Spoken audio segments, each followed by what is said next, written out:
Good morning. Today is January 1, New Year here in North America, Latin America. Today is the first day of snow. At last, nakakita na rin kami ng snow.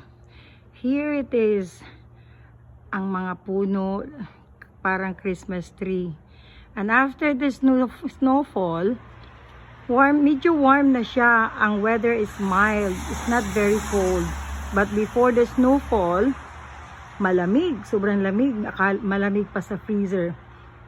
Pero pag nag-fall na yung snow, like dito nakikita natin, nasa lapag na siya, nasa ground na siya. Wala nang lamig. Wala nang lamig. Medyo mild na siya. Warm na ng konti.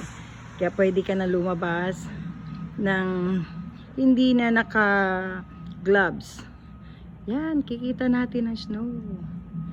Yan, ganda. Yan. Pero yung kalsada, wala siyang snow. Natutunaw siya kaagad kasi nilalagyan nila ng salt. Ang salt dito, yun na nagpapatunaw sa snow. Kailangan talagang matunaw siya kasi ang mga sasakyan, mahihirapan siyang tumakbo pagka may snow ang kalsada.